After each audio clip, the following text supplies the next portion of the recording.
My boyfriend humiliated me by calling me obese in front of his friends just to make them laugh. Everyone laughed, except me. I'd been dating him for 2 years when he finally invited me to dinner with his colleagues. 2 years of excuses why I couldn't meet anyone from his professional life. Then one Tuesday. Dinner with the team Friday. You should come. 7:30 at Michelangelo's. That expensive Italian place downtown. The kind of restaurant where meals cost more than I made in a day. Maybe this meant he was finally proud of me. Finally ready to show me off instead of keeping me separate. I spent an hour getting ready. Curled my hair into loose waves. Spent extra time on makeup trying to look sophisticated. Wore the navy blue dress I'd been saving for something special. I practiced in the mirror. Hi, I'm his girlfriend, so nice to finally meet you. I arrived exactly on time. 7:30. Not early, not late. Exactly right. When I walked in, he was already there with 4 colleagues, all laughing at something. He barely looked up.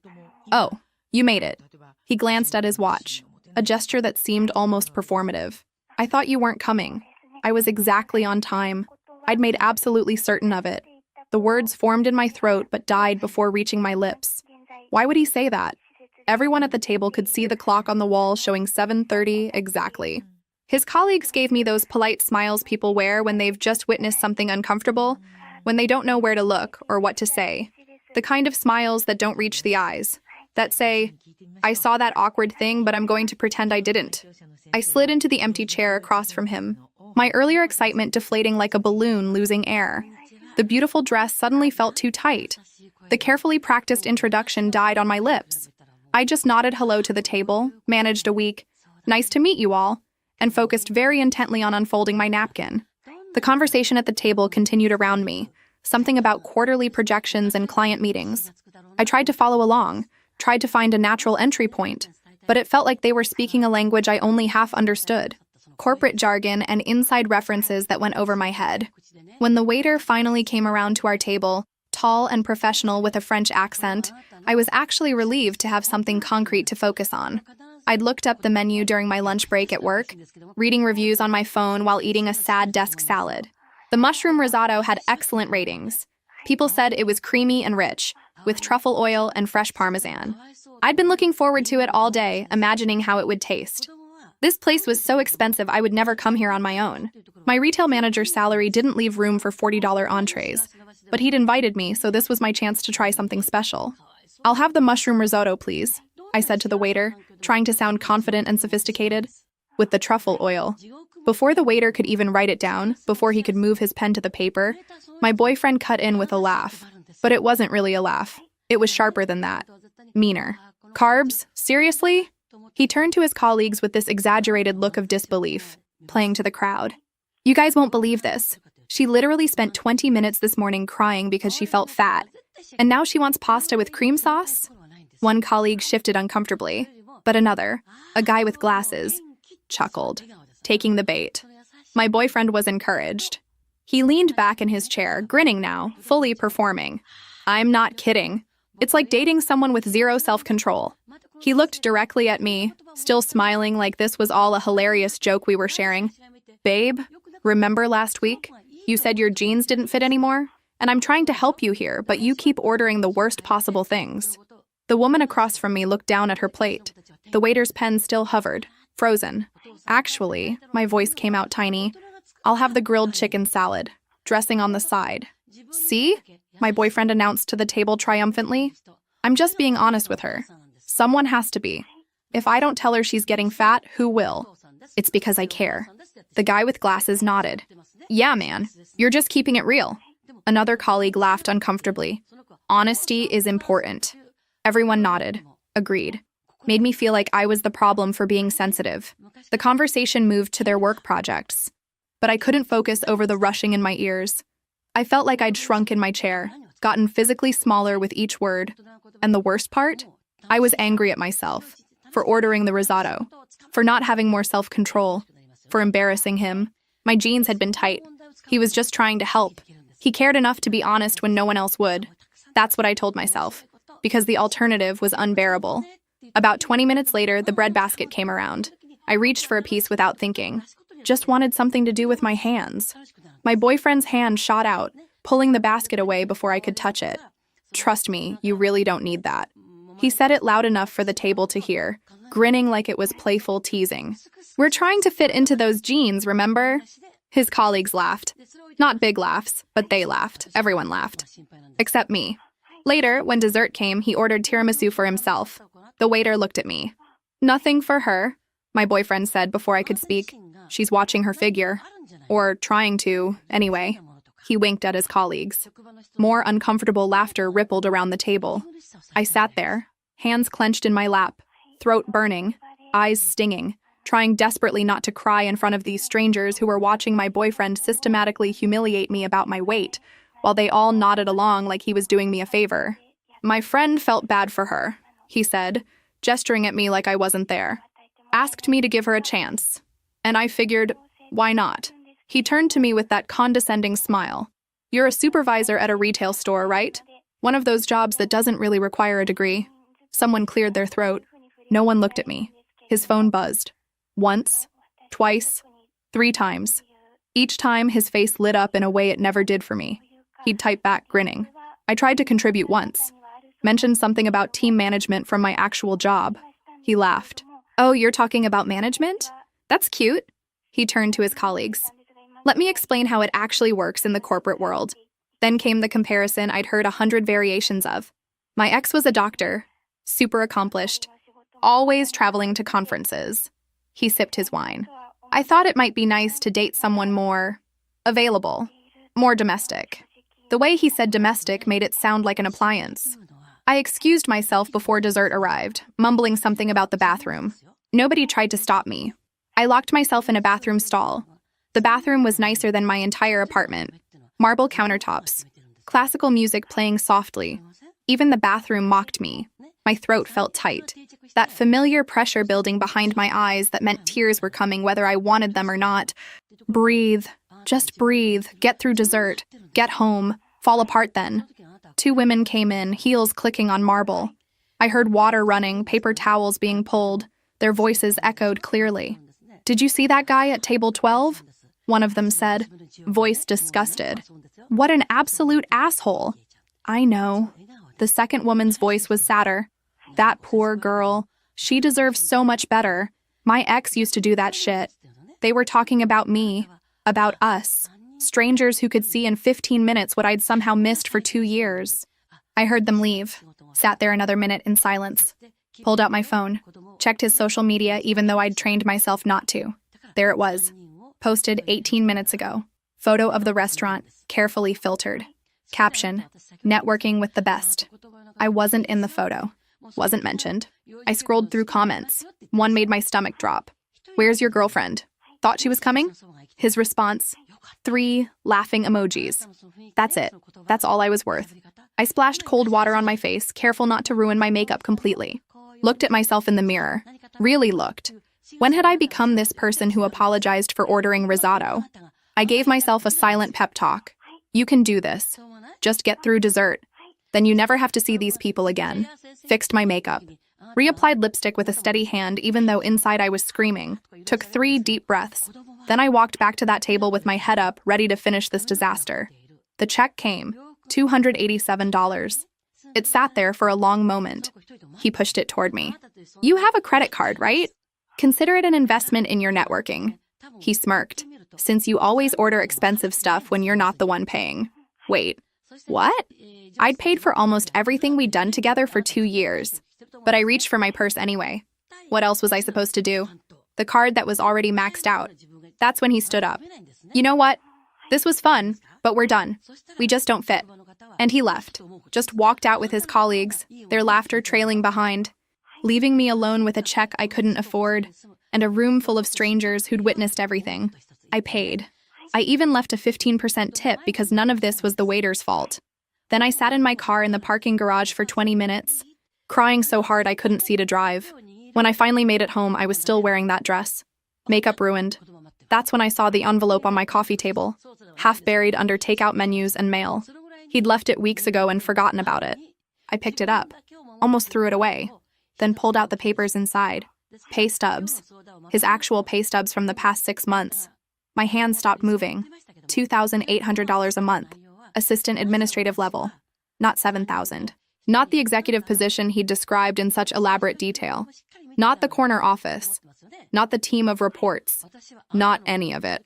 I sat down hard on the floor, my legs giving out. Read them over and over. 6 months of evidence. March through August. Same numbers every month, same salary, same basic title, same reality he'd been hiding for 2 years. How had he afforded anything? The nice clothes? The car? The apartment? Then it hit me. He hadn't. I had. I'd paid for most of our meals because he forgot his wallet. I'd loaned him money that was never repaid. 50 here, 80 there. Just until payday, he'd say. Payday that apparently brought barely enough to survive, let alone the lifestyle he pretended to have. I'd bought groceries for his apartment, filled his gas tank, picked up countless checks while he promised he'd get the next one. There had never been a next one. My hands were shaking, but not from sadness, from something colder, clearer. I took photos of every page with my phone, made sure the numbers were visible, dates clear, created a folder labeled evidence. Evidence of what? I wasn't sure. But some instinct told me I might need proof, that he was the kind of person who'd lie about lying, who'd make me doubt my own memory. I filed the physical copies in my desk drawer, behind my tax returns. Then I sat on my floor in that expensive dress and let myself process it. Everything was a lie. The presentations, the negotiations, the business trips, the team he managed, the executive decisions, all of it. Every word, every story, fiction. And if he could lie about that so completely, for so long, what else had been a lie? I spent the weekend in my apartment, curtains drawn against the world. Saturday passed in a blur. Sunday morning, I called my best friend. I need you to come over, now. On my way. She arrived within the hour carrying Chinese takeout and a determined expression, took one look at my face and pulled me into a hug. We sat on my living room floor, containers of food between us that I couldn't bring myself to eat. Tell me everything, she said. So I did. The restaurant, every humiliating detail, the check, the way he just walked out, and then the pay stubs I'd found. She was quiet for a long moment, chopsticks frozen halfway to her mouth. That absolute piece of shit, she finally said. I'm sorry, I know that's not helpful, but that's what he is. I feel so stupid. How did I not see it? 2 years of my life just wasted on someone who was lying about literally everything. You're not stupid. He was methodical. That's what manipulators do. They don't reveal themselves all at once. She set down her food. What are you going to do? I don't know. Part of me wants to just disappear. Block him everywhere. Pretend he never existed and move on. You could do that. But do you remember how long he'd been promising you'd meet his parents? I thought about it. 6 months, maybe longer. 6 months of excuses. They were traveling. His dad was recovering from surgery. The holidays were too busy. His mom was renovating. Always something, I said slowly, the realization settling cold in my stomach. He was lying about that too, she said gently. Probably lying about everything. I pulled my knees up to my chest. What if I just let it go? Is that healthier? Just walk away and focus on healing? That's a totally valid option. No one would blame you. She paused. But I also know you. And I know that 5 years from now, you'll wonder if you should have done something. If you should have warned his family or stopped him from doing this to the next girl. I don't know if I can face him again. You don't have to decide right now. Just think about it. We sat there for a while longer. And eventually, I managed to eat a few bites. She stayed the night, sleeping on my couch, making sure I wasn't alone. Monday morning, I went to work but couldn't focus. Inventory reports blurred on my computer screen. Employee schedules made no sense. My mind kept circling back to those pay stubs, to the number 2800, to the title administrative assistant. At lunch, instead of eating in the break room like usual, I got in my car and drove downtown. I had to see it for myself, had to confirm what the papers told me was true. I parked across the street from his office building in a public lot where I had a clear view through the massive glass lobby. The building was one of those modern corporate towers, all reflective glass and polished steel. Impressive from the outside. The kind of place that looked exactly like somewhere an executive would work. I sat there with my car running, heat on even though it wasn't that cold outside. And I watched. At 12:15, I saw him emerge from the elevator bank. He was carrying a tray with 4 coffee cups, walking carefully so nothing would spill, concentrating on balance. He delivered them to a conference room where I could see men in expensive suits already seated, then backed out quickly, closing the door behind him. Not in the meeting, just bringing the coffee. 20 minutes later, he was at the copy machine by the window, standing there feeding pages through sheet after sheet while people in business attire walked past him without even a glance. He was part of the infrastructure, like the copier itself. Necessary but invisible.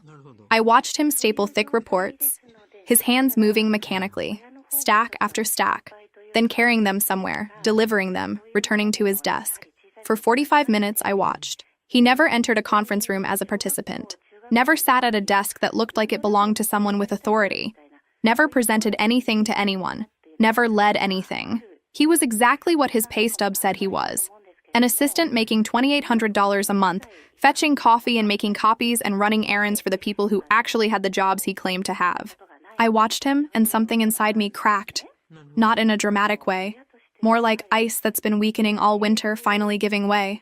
Because seeing it with my own eyes made it undeniable. Real. No more room for doubt or excuses, or maybe I'm misunderstanding.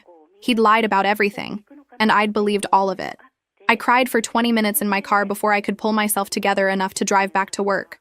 Not because I missed him, but because I couldn't comprehend how someone could sustain such elaborate deception for so long. How they could wake up every day and choose to keep building this false reality. And more importantly, what it said about me that I'd never questioned it, never looked closer, never demanded proof. 2 weeks after that restaurant, 2 weeks of trying to forget, my phone rang. Unknown number. Hello?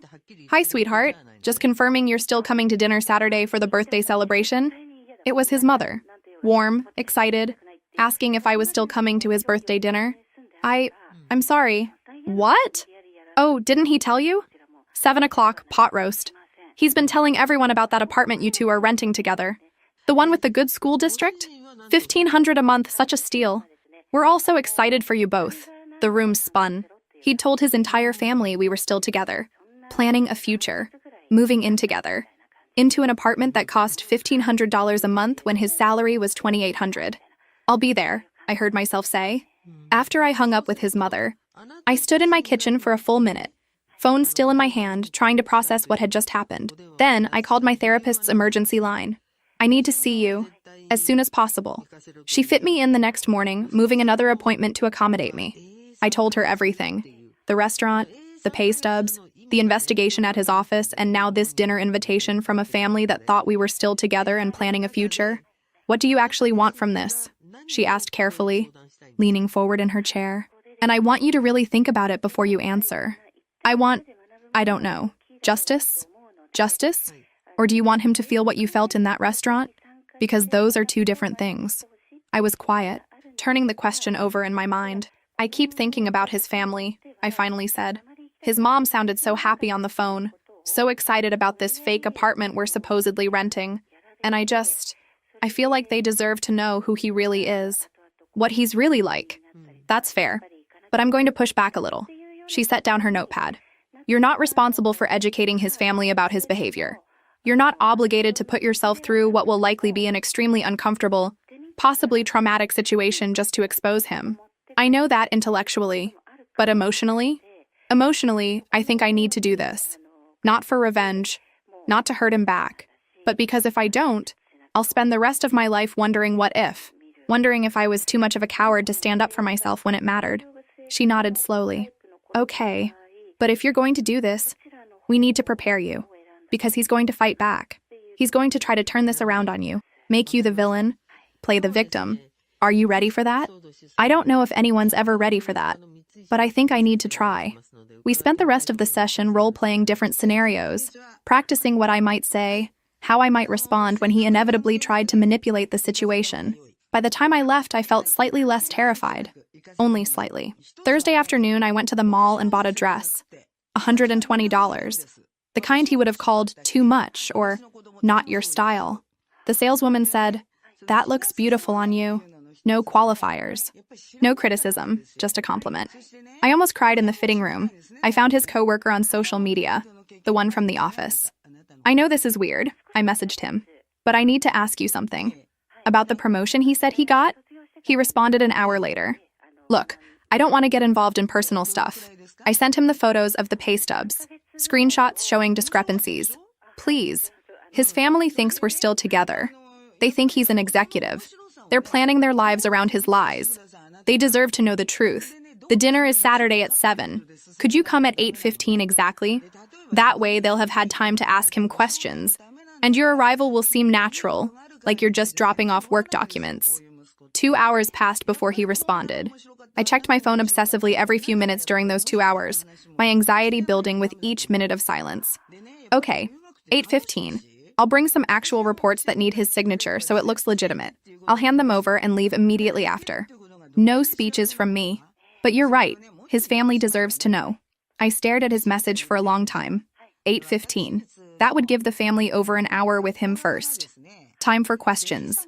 Time for his vague answers. Time for contradictions to build. I responded simply, "Thank you." 8:15. Friday night, I barely slept. Saturday morning, I woke at 6 even though dinner wasn't until 7 that evening. I spent the day trying to stay busy.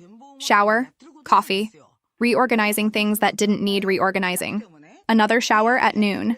Anything to keep moving, to prevent myself from thinking too much. At 3, my friend called. "How are you holding up? I feel like I'm going to throw up. Is this normal?" Completely normal. What you're about to do takes incredible courage. Your body is processing that. What if I'm making a huge mistake? What if this is vindictive and I should just let it go? Do you think you're being vindictive? I really considered the question. Sat with it. Turned it over in my mind. No, I finally said. The answer feeling true as I spoke it. I think his family deserves the truth about who they're dealing with. His younger brother deserves to know before he defends more lies and gets in trouble again. And he needs to face real consequences for systematically manipulating everyone who cares about him. And I need to prove to myself that I can do hard things even when I'm terrified. Then trust that. Trust yourself. You've thought this through carefully. You're not acting impulsively or out of anger or bitterness. You're doing something incredibly difficult because you believe it's right, because it needs to be done. But what if it goes wrong? What if they don't believe me? What if he turns it all around and makes me look crazy? Then you walk away knowing you tried, knowing you told the truth. That's all you can control. You can't control how they react. You can only control showing up with honesty and evidence. The evidence. God, I have photos of his pay stubs. I have a coworker coming to verify. This feels so calculated, so planned. Maybe I should just stop. Listen to me. You're not being cruel. You're being strategic because you learned the hard way that he'll lie his way out of anything if you give him the chance. There's nothing wrong with being prepared. There's nothing wrong with having proof. We talked for another hour. She helped me plan what to wear with the dress, how to style my hair, how to stay calm if he tried to gaslight me in front of his family. Having concrete tasks, specific actions to focus on, helped make it feel slightly less overwhelming, made it feel possible instead of impossible. At 5, I started getting ready. The emerald dress still looked beautiful on me, still made me feel powerful in a way I desperately needed right then. Did my makeup carefully, though my hands were shaking and I had to redo my eyeliner twice. By 6, I was ready. An hour early. Sat on my couch, hands folded in my lap, purse already packed with my phone and keys, unable to do anything except watch the clock move forward with agonizing slowness. 6:15, 6:30, 6:45. Each minute felt like an hour. Each hour felt like a day. At 6:50, I forced myself to stand up, forced my legs to carry me to my car.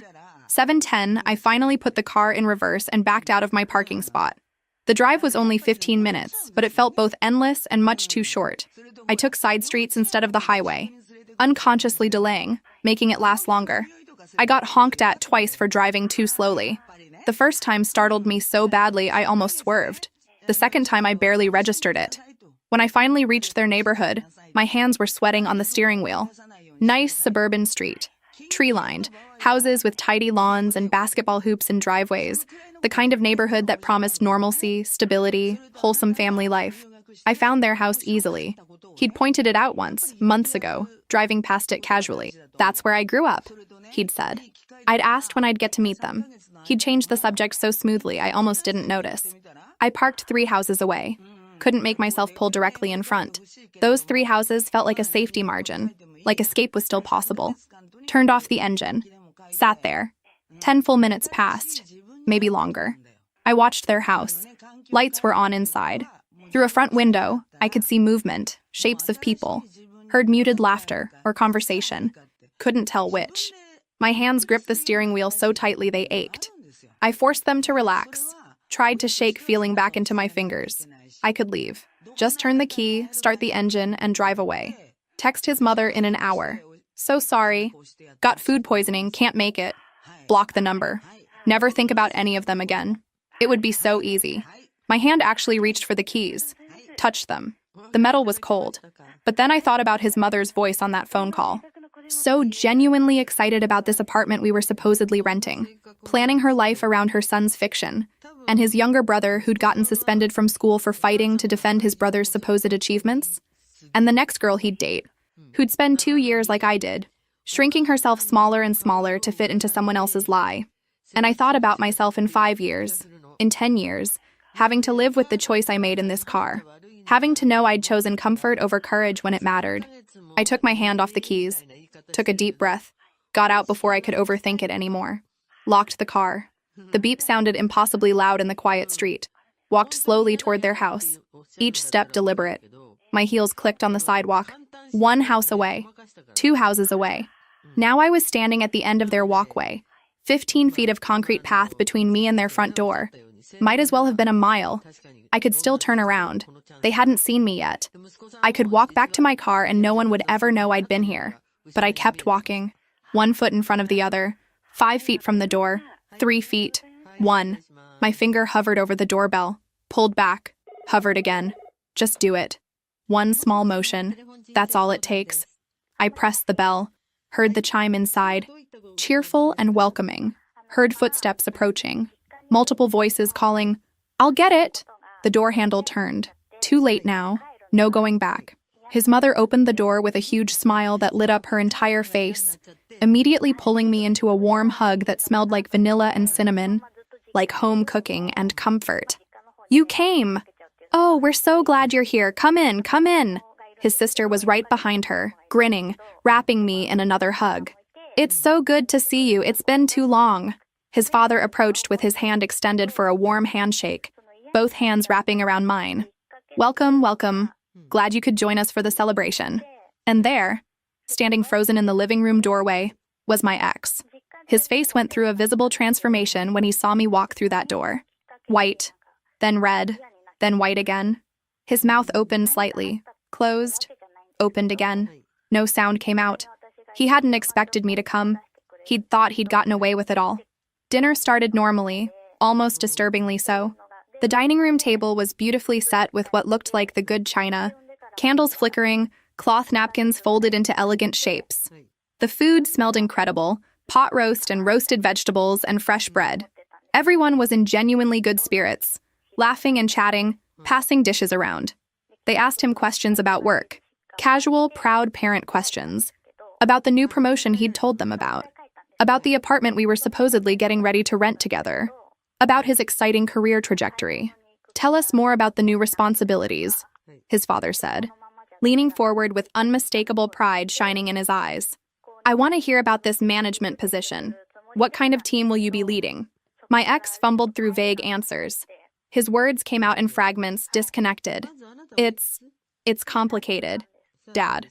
You know how corporate structures are. Very matrix-based, lots of stakeholders, moving pieces. Empty buzzwords strung together. Nonsense disguised as sophistication. Sweat was forming visibly on his upper lip even though the house wasn't warm. He kept wiping his palms on his pants under the table where he thought no one could see. At 8:15 exactly, the doorbell rang. My ex jumped in his seat like he'd been shocked. His coworker stood there when his father answered, looking absolutely miserable, like he wanted the ground to open up and swallow him. He was clutching a folder with both hands, knuckles white. "Sorry to interrupt," he said, voice tight. "I have some documents that need immediate attention." My ex shot up from his chair so fast it scraped loudly against the floor. "Let's handle this outside," he said too quickly, too urgently, already moving toward the door. "This is work stuff, boring policy documents. You don't want to sit through." His father held up a hand, firm, authoritative, the voice of someone used to being listened to. "Sit down, son. We're all adults here. Whatever it is can be discussed at the table. No secrets in this family." The irony of that statement hung heavy in the air. His mother was already clearing a space, insisting the coworker stay. "We haven't even had dessert yet. I made chocolate cake from scratch. You can't leave before dessert. I won't hear of it." The poor man sat down reluctantly when his father pulled out a chair and gestured to it. It wasn't a suggestion. "So you work with our son?" his father asked pleasantly, the way fathers do when they're proud and want to hear good things. "Tell us about that big presentation he led last month, the one with all the regional directors." He said it went exceptionally well. The co-worker's eyes darted desperately around the table. To me, to my ex, to his hands, to the untouched plate of food in front of him. Anywhere but at the father's expectant, proud face. The silence stretched. 2 seconds. 5. 10. You could hear someone's watch ticking. When he finally spoke, his voice was quiet and apologetic.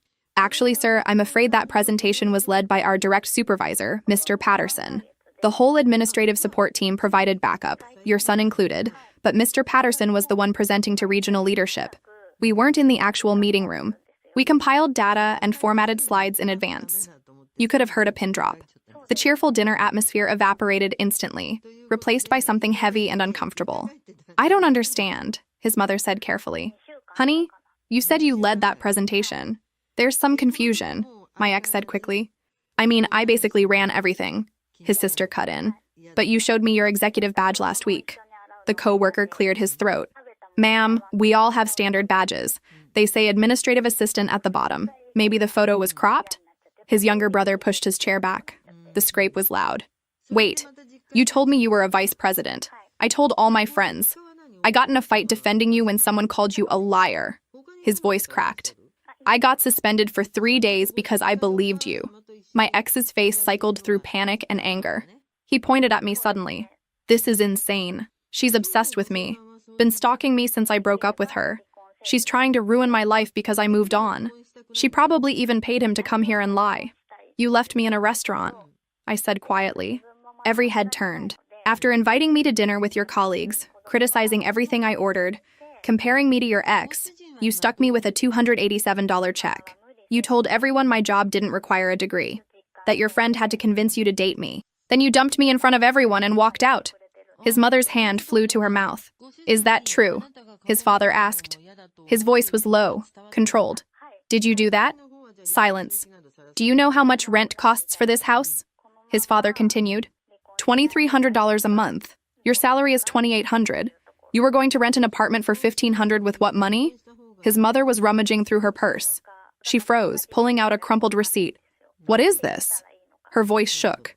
"This hotel receipt from 2 hours away. The date you said you were at that national conference."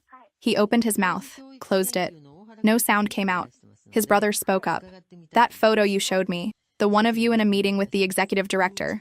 Where did that come from?" the coworker said quietly. "That photo is on the company website. Anyone can download it." The grandmother, who'd been silent, stood up slowly, used her cane for support. "I didn't raise anyone in this family to lie like this," she said, her voice cutting. Then she walked out. We heard her bedroom door close. The father's disappointment was worse than any anger. "We taught you better than this, from the time you were little." That's when my ex lost control, started yelling about conspiracy, about me trying to destroy him. He slammed his fist on the table. Dishes jumped. His mother gasped. Then he shoved his chair back. It toppled, crashed into the wall, shattered a framed photo. He stormed out. The front door slammed so hard the windows rattled. Heavy silence. His mother started crying quietly, covering her face with her napkin. I stood to leave, but she grabbed my hand. "Please don't go. None of this is your fault." In the kitchen, while cleaning up, she confessed through tears that she'd known something was wrong but was too scared to look closely.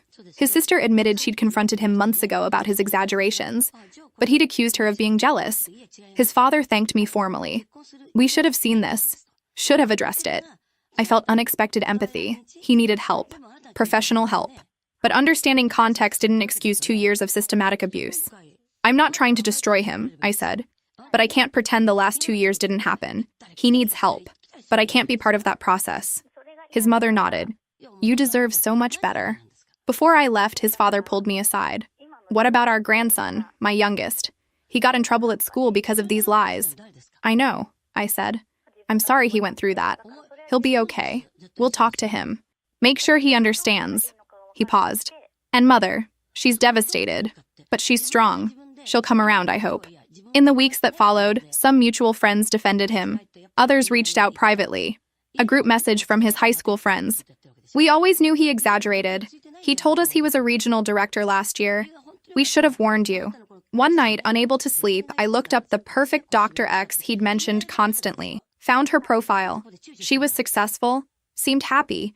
I scrolled back through years of photos. Found one picture of them together. He'd commented, "Best girlfriend in the world." Her reply 2 years later, "Please stop tagging me in old photos. We dated for 2 months 5 years ago. It was casual. You know this. 2 months." He'd described it as a serious long-term relationship. I closed my laptop and stared at the wall. His mother sent a handwritten letter, an actual letter in the mail, apologizing for her son's behavior and for failing as a mother to see his problems. His sister stayed in touch. At first, just polite check-in texts. "How are you holding up? I'm so sorry about my brother." Standard stuff. But 3 weeks after the dinner, she asked if I wanted to meet for coffee. We sat in a corner booth at a place halfway between our apartments. She looked tired, older somehow than she had at the dinner. "I need to tell you something," she said, stirring her coffee without drinking it. I confronted him about a year ago, about the lying, the exaggerations. I could see he was getting worse. What happened? He told me I was jealous, that I couldn't handle his success, that I'd always been the unsuccessful sibling and now I was trying to bring him down. She laughed bitterly. And I believed him. Or I let myself believe him, because it was easier than admitting my brother might have serious problems. It's not your fault, isn't it though? I saw the signs. I knew something was wrong. But I didn't want family drama, you know? Didn't want to be the one who caused problems at holidays, made mom cry, made dad disappointed. So I just let it go. And then he did this to you. He did this to me. Not you. He made his choices. She finally took a sip of coffee. He's living with our cousin now. Lost his job about 2 weeks ago. Too many absences, apparently. He's telling everyone it was budget cuts, that they're just using that as an excuse because they were intimidated by him. Of course he is. Mom and dad tried to get him to go to therapy. Offered to pay for everything. He refused. Said therapists are for weak people who can't handle their own problems. She met my eyes. "How are you, actually? Honestly? Some days I'm okay. I go to therapy twice a week now. I'm learning to recognize all the warning signs I missed. Other days I wake up and can't believe I wasted 2 years of my life." What kind of warning signs? The way he'd criticize me but frame it as concern. The way he'd isolate me from other people but call it wanting quality time together. How he made me feel like I was lucky he tolerated me instead of him feeling lucky to be with me. She nodded slowly, and I could see something clicking behind her eyes. That sounds familiar. In other relationships I've had. It's a pattern. Once you see it, you can't unsee it. We talked for 2 more hours about her own experiences, her own relationships, the ways she'd been learning about boundaries and self-worth. By the time we left, it felt like we'd moved past polite acquaintance into something real. "Can we do this again?" she asked. "I mean, if you're comfortable with it. I understand if being around me is too weird. I'd like that," I said. And I meant it. We met every few weeks after that.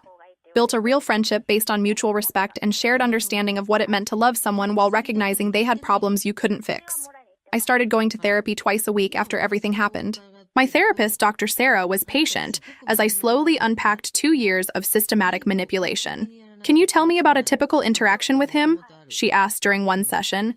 "Something that felt normal at the time, but bothers you now when you look back." There was this time, maybe 8 months into the relationship. I'd made dinner, this really nice pasta dish I'd spent hours on, and when he tried it, he just kind of looked at it and said, "It's fine. Not as good as how my ex used to make it, but that's okay." How did that make you feel? I apologized. Can you believe that? I actually apologized for not making it as well as his ex. And then I asked him for her recipe so I could learn to do it better. What do you think about that now? Now I'm furious. At him for saying it, but more at myself for accepting it. For thinking that was normal? For making his dismissiveness my responsibility to fix. That's a really common response to emotional abuse, Dr. Sarah said gently. The victim internalizes the criticism, turns it inward, believes they're the problem that needs fixing. Did he do that often? Constantly. He'd say cruel things and then follow them up with, "I'm only telling you this because I care about you," or, "I just want you to be your best self." And I believed him. I genuinely thought he was helping me improve. That's how manipulation works. It's not obvious abuse. You don't see it coming because each individual instance seems small, justified, reasonable. It's only when you step back and see the full picture that you realize what was happening. Death by 1,000 cuts, I said quietly. Exactly. And the fact that you can see it now, that you can recognize the pattern, that's growth, that's healing. It doesn't happen overnight, but you're doing the work. Those sessions were hard. Some days I left feeling worse than when I arrived. All the wounds reopened and raw. But slowly, week by week, I started to understand how thoroughly he'd dismantled my sense of self-worth. And more importantly, I started to rebuild it.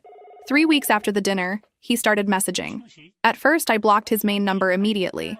But then new messages started coming through from numbers I didn't recognize. First, they were angry. You destroyed my entire life. I hope you're satisfied. Everyone thinks I'm a liar now because of you. My own family won't talk to me. Then they shifted, became manipulative. I only acted that way because you never appreciated what I did for you. I was trying to be the man you wanted me to be. You pressured me into lying about my job. That last one almost made me laugh. Almost. Then came the nostalgic messages. Remember when we used to watch movies together? You'd fall asleep on my shoulder and I'd just hold you. I miss the way you'd text me good morning every single day. Remember that weekend we went to the beach? That was perfect. He was rewriting history in real time, erasing every criticism, every humiliation, every lie, creating a fantasy version of our relationship that had never existed. I didn't respond to any of them, but I saved everything. Screenshots, archived messages, documentation in case his behavior escalated. One particularly hard night, about a month after everything, I made the mistake of opening the blocked message folder. I'd been doing so well, going to therapy, focusing on rebuilding my life. But something that day had triggered me. Some small thing I can't even remember now. And I wanted to see. Needed to see. 47 messages. 47 attempts to reach me, manipulate me, pull me back in. I scrolled through them, my hands shaking, until I reached the most recent one. No one else will ever love you the way I did. You know that, right? You're going to spend the rest of your life comparing everyone to me, and they're all going to fall short. Because what we had was special. It was real. And you threw it away. I stared at that message for a long time. Too long. Because some pathetic, damaged part of me, the part he'd spent 2 years carefully crafting, wanted desperately to believe it. Wanted to believe that what we had was real love.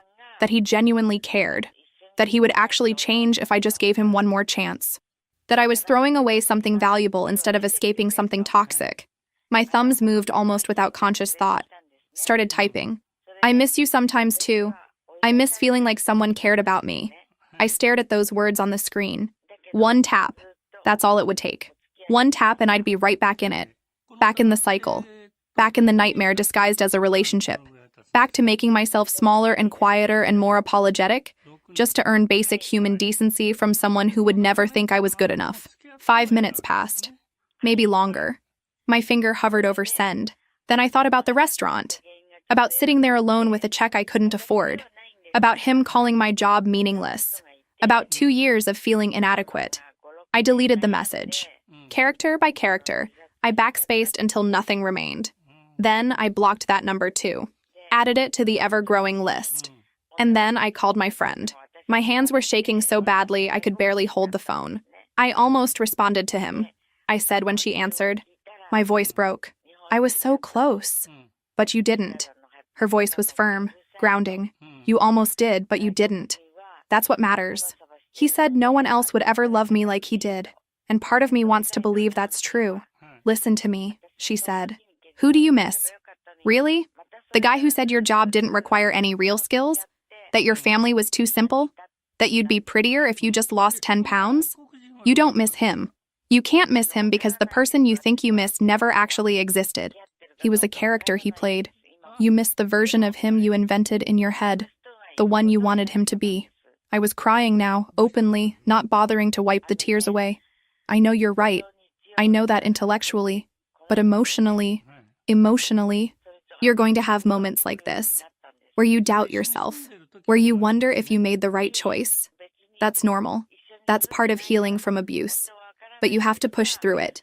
You have to remember why you left. We talked for another hour. By the time I hung up, I was exhausted emotionally and physically, but also calmer, clearer. I hadn't sent that message. And I knew that slowly, painfully, day by day, the urge to respond was getting weaker, the hold he had on me loosening. He created 3 more fake social media profiles over the following weeks. They were all pathetically obvious. Same writing patterns, same phrases, same manipulative tactics. I blocked every single one without responding. Eventually, after about 2 months, his attempts stopped completely. Either he'd given up or found someone new to focus on. I didn't know and didn't care. I was just grateful for the silence. I started rebuilding, not just surviving, but actually building something new. I donated all the furniture we'd bought together. The couch where he'd criticized my taste, the coffee table he'd insisted on, the bookshelf with his intellectual books he'd pressured me to read.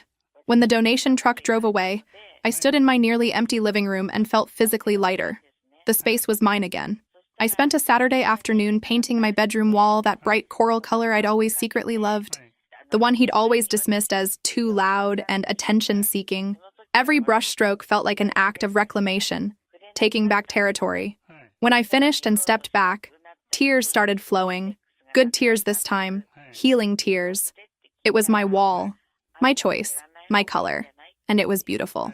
I rejoined my contemporary dance class, walked back into that familiar studio for the first time in almost 2 years. My body felt stiff and awkward at first. I positioned myself in the back corner, afraid to take up space. The instructor noticed me immediately. Her face lit up. "Welcome back. I'm so glad you decided to return.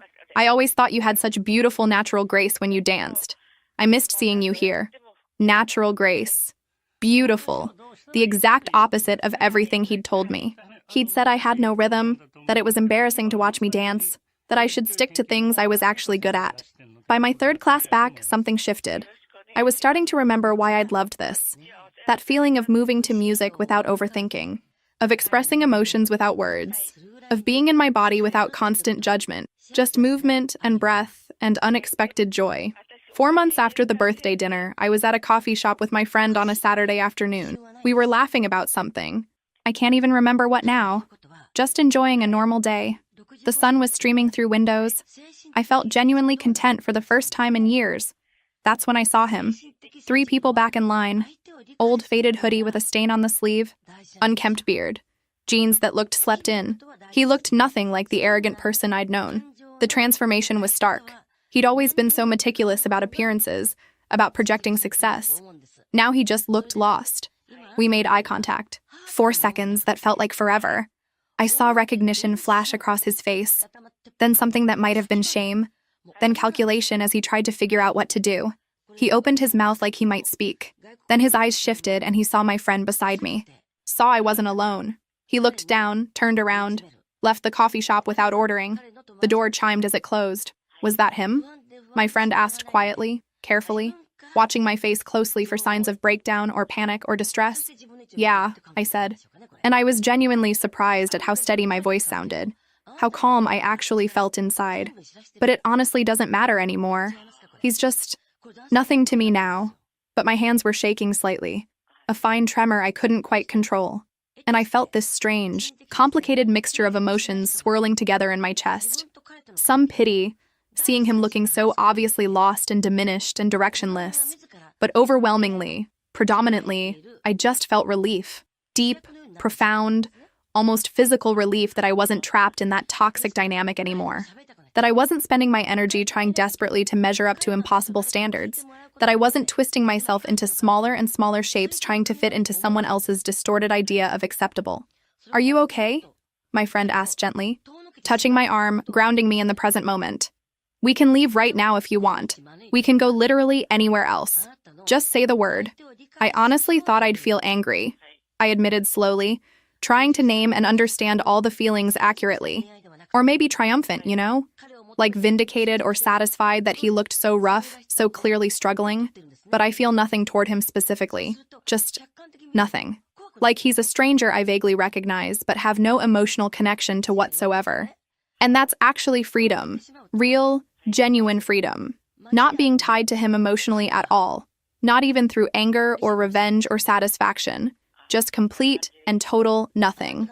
We sat there for a while longer, finishing our coffee, letting the moment pass naturally.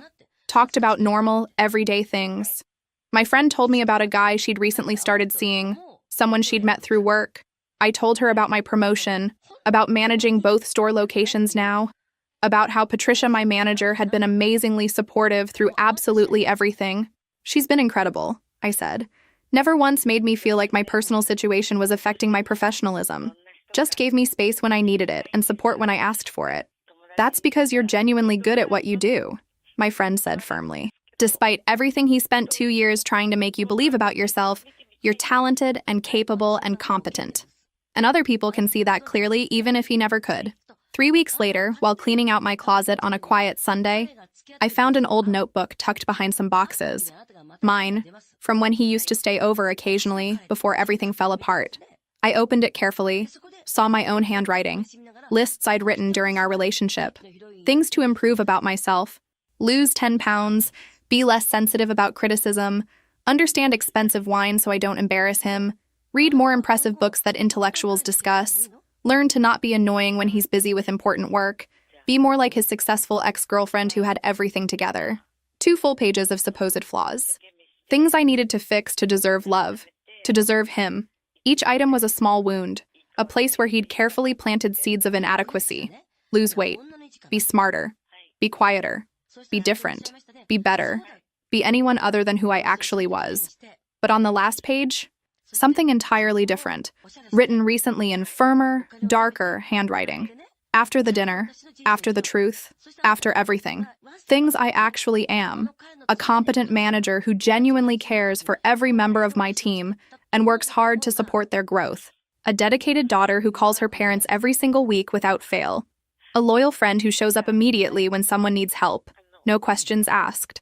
Someone with fundamental integrity who paid a proper tip even while being publicly humiliated in that restaurant. Someone who had extraordinary courage to show up at that impossible family dinner when every instinct screamed to run away.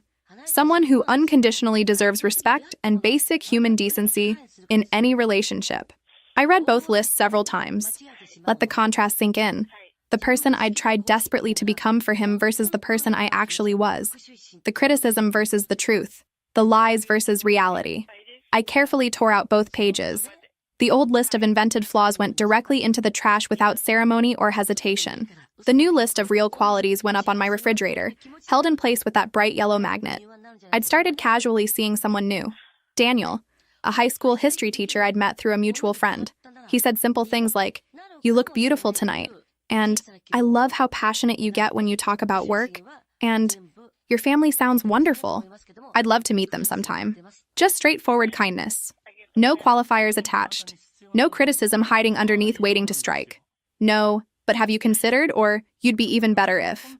And slowly, painfully slowly, I was learning to believe simple compliments again. To accept kindness at face value. To trust that someone could genuinely like me exactly as I was, without needing me to transform into their fantasy of perfection. Looking back now with clear eyes and honest perspective, I understand that showing up at that dinner wasn't about revenge or vindication or making him hurt the way he'd hurt me. Though I won't pretend those feelings weren't there, because they were. It was about something much more important. It was about saving myself from years, possibly decades, of additional systematic psychological abuse that would have only escalated and intensified over time. About breaking a destructive cycle before it consumed me completely. About protecting his family from continuing to invest emotionally and financially in elaborate lies. About stopping him from doing this same thing to the next woman, and the one after that, and the one after that. But most importantly, it was about proving something crucial to myself. That I had courage I didn't know I possessed. That I could do impossibly hard things even when absolutely terrified. That I deserved better treatment and was willing to demand it.